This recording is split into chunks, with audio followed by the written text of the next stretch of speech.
back to a brand new episode of the post game. We are back with our college football week 4 recap.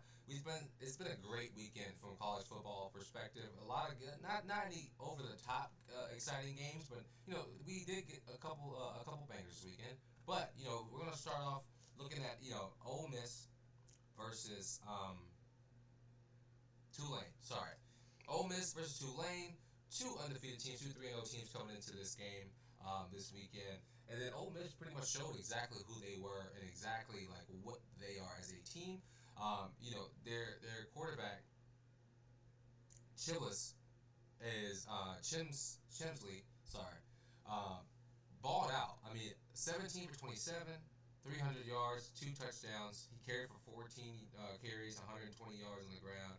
Just done his job, and he's the backup, quarterback down there in Ole Miss. I mean, for me, like Ole Miss weren't going to be the team that's really gonna do a lot for me this season. They weren't going to be the team to really push the needle inside the SEC. I had them 4th, 5th, or 6th inside of the SEC, but they genuinely are playing some really good football right now to where we have to start thinking about this team.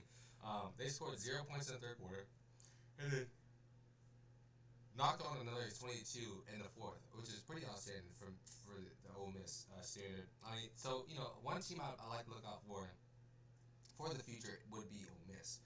Another game, South Carolina versus Missouri. South Carolina and their offensive inability to score touchdowns is going to ruin their season, and it already has ruined their season. South Carolina sits at 2-0, or they started 2-2 or 2-0.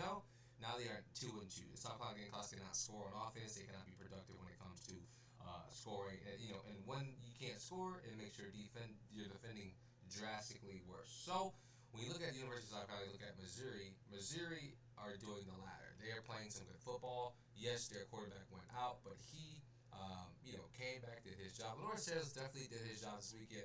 18 for 28, over 300 yards, 2 touchdowns. Just couldn't bring home the bacon. And so, we have to now look at the defense. South Carolina's defense, they can't both line up and sync at the same point. And that's becoming an issue for them. The defense for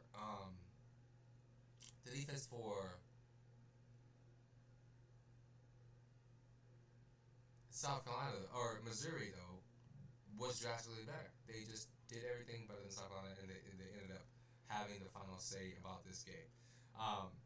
You're looking at Michigan versus Nebraska. This game, it was very, very heightened a lot. 3-3 or 3-0 teams. 2-1 for Michigan, 3-0 for Nebraska. A lot of people thought this was going to be a Big Ten showdown, and it was a Big Ten showdown. 30-27. Michigan handled themselves well against Nebraska. Nebraska, a team that was pretty underrated so far this season, hasn't had much of the conversation, haven't had much of anything to be talked about. The quarterback for Nebraska balled out 30 for 41, 3 touchdowns, 1 interception, couldn't get it done. Bryce Underwood also played decently. He didn't have the greatest game, but he also made sure he did his job. Not an extreme amount of yards. It was definitely a running back heavy game from that offense there. With 17 carries for the number 1 running back, they just couldn't really pull away, and it showed. It showed why the Big Ten is a very competitive conference. Is why it's probably the second best conference in college football. And so Michigan is a team that really wants those high expectations. They have high expectations for themselves, especially the way they ended last year, and I think that's definitely understandable and respectful, and I think they can achieve that. Bryce Underwood, he will develop over time. He will become better. It's just a matter of time doing that. Michigan State versus USC. USC showing why they are one of the best teams in the Big Ten. I think they will be one of the top 3 teams inside of the Big Ten when it's all said and done. And this is their year. They've stunk it up for the past couple of years. And I think this is they finally have the concoction to make themselves a big team, a good team. Beating Michigan State, who came into this game 3-0, 45-31. They took care of business. USC will go on and play Illinois this weekend after Illinois' loss, got beat down by Indiana. I got USC to beat Illinois as well. Excuse me. Texas Tech, Utah. This game was pretty much the Big 12 number 1 and number 2 going at it. Texas Tech rallied in the fourth quarter, completely rallied in the fourth quarter, and completely took control of this football game. And it was great to watch. I mean, I think at the end of the, when it's all said and done, like I'd love to see these two teams. One will definitely make it to college football playoffs, but I'd love to see both these two teams make it to the college football playoffs. I think they both, had underlining. They have overlining talent. There are two teams that potentially even deserve a spot in there. I think Utah being kicked out of the top 25 after this loss and Illinois not is a little criminal. Um, and I think we'll see both these two teams in the Big 12 make their appearance back inside of the top 25 before it's all said and done. Obviously, Texas Tech sits there at 4-0 at the number 12 position. If you look at like the college football playoffs, and you look at what's going on with those teams right now, like you have a team who invested heavy into their program, into their football program, and to me, this Texas Tech team will go down with 10, at least 10 wins this season. That's the floor. That's the standard. That's what that very big investment into their college football team looks like. And so with that being said, they have a chance to win that game. They have a chance to go to the top of the Big Ten, and they did. They capitalized. Utah, though, I think they're gonna take this loss. They're gonna figure out what went wrong, and they're gonna capitalize on it. Utah has. Let's look at the rest of their schedule. Utah's rest of their schedule looks like this. Here it goes. So they have West Virginia this week, Arizona State the week after, BYU, Colorado, Cincinnati, Baylor, Kansas State, and Kansas. I mean, that's not an easy trick whatsoever. I think Kansas is some competition. Baylor some comp. Who knows what Colorado is doing this week? There's some comp. BYU, Arizona State. So I mean, they have to run the gauntlet through the Big 12 with 1, 2, 3, 4, 5. I mean, six or seven of those games are all 50-50 games, and so I'm excited to see what that looks like for the rest of the season for them. And then going over and looking at Texas Tech, it's about the same. They have Houston this week, then Kansas, Arizona, Oklahoma State, who should be a blowout win, Kansas State, BYU, UCF, and then West Virginia to close out the season. I mean, these two teams have to play, or these two teams have to play some good football. They have to, and if they don't, then they will see themselves outside of the college football playoffs. And I don't think there's any other team who can fare with that level of talent inside of the Big 12. I think those two teams, and Iowa State as well. But looking at Auburn versus Oklahoma, this was one of the games of the week. Oklahoma at home. Auburn goes into their 3-0. Both of these teams are 3-0 at the start of the weekend. They don't like each other. We have Hugh Freeze, really emphasizing this game. And it was crazy to me how these two teams, like, they didn't. To me, in the preseason, they didn't look great. They weren't two teams where I was like, oh man, we gotta watch out for Oklahoma or Auburn. But what they now have they both have two quarterbacks who can be some of the better quarterbacks inside of the SEC. Mateer is the Heisman leader currently, and he had a great weekend as well with over 60% completion, passing for one touchdown. I mean, we look at this Oklahoma team, and we have to really start having a conversation about how good they actually are. They now sit at the number 11 position inside the college football AP poll that came out this weekend. And what does that look like? What does that look like for the foreseeable future? Oklahoma's rest of their schedule is going to make their lives a lot harder. They have Kent State this weekend. They're on the bye this week. They're on the bye this week. Then they have Texas, South Carolina, Ole Miss, Tennessee, Alabama, Missouri, and LSU.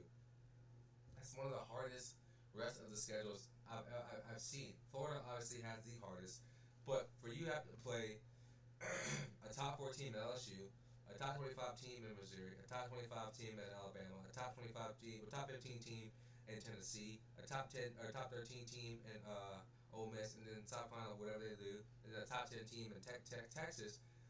can this team really run the gauntlet and win? I mean, they're currently undefeated right now at 4-0. Can they, make it through these next 8 games and steal 6 wins?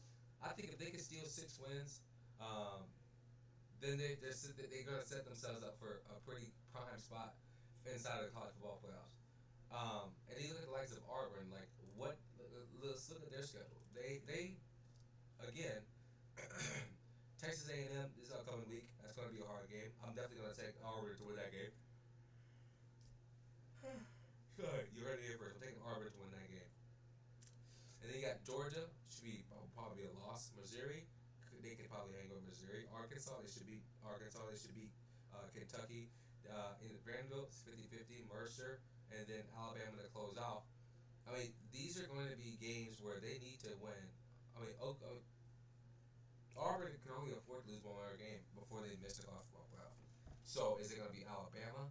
Is it going to be Georgia? Is it going to be Texas A&M? Like, there's no way they can run a gauntlet where they now have to go perfect for the rest of the season because I don't think they can. They don't have enough there to do so, sadly. But regardless, Oklahoma definitely took care of business this weekend and got the win. A lot of people will say Auburn was screwed a couple times during that game. I'll let you be the judge of that. Illinois versus Indiana. This is one of the games that a lot of people thought were thinking about was going to be very close. Indiana completely blew out Illinois, and they set the college football playoff committee in notice. I mean, 63-10 against a top 10 team. Granted, I didn't have Illinois ranked in the top 10. I think top 10 was very high for Illinois. But Indiana take care of business and really put a whooping on Illinois. And it wasn't even close. Again, it wasn't a close game at all.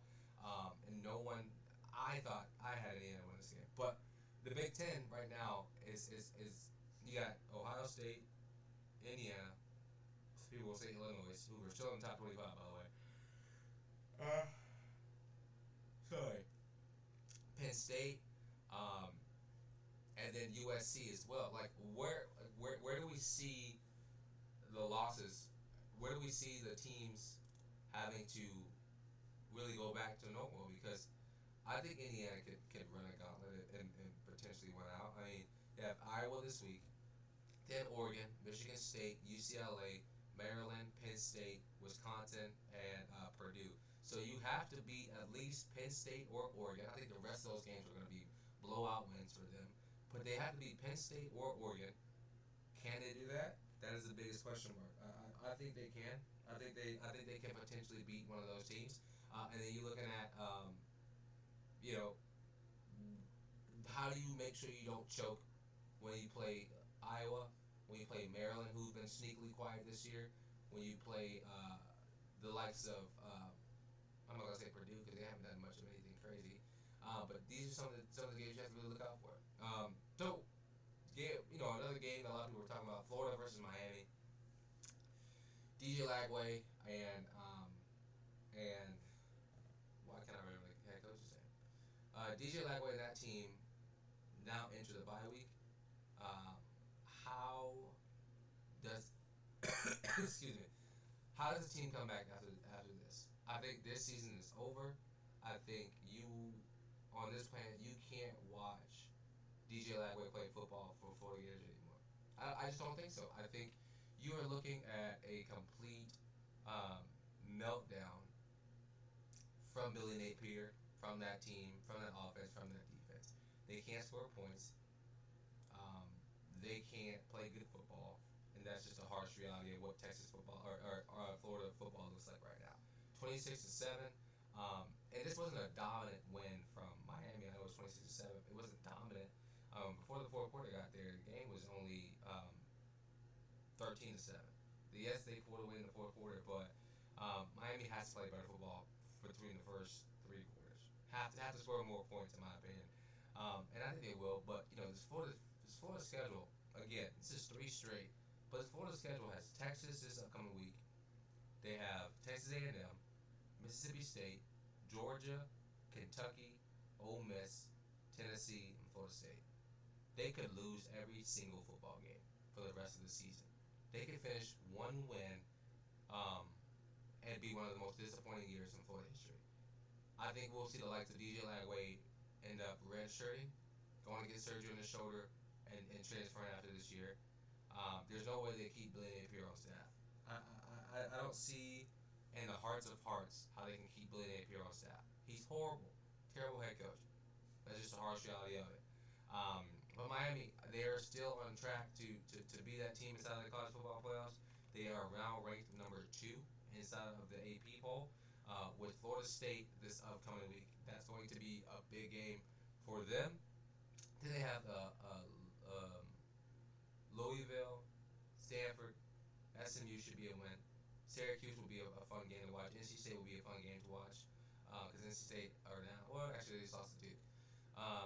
Virginia Tech and then Pitt. I mean, looking at that, if Miami can make it, they could lose to Florida State, and if they can win the rest out, I think they'll be fine. And I think they could be they could be inside of the top 10 there, going to the college football playoffs. But it's not going to be easy. Carson Beck's going to have to play a little bit better football. That team completely is going to have to play better.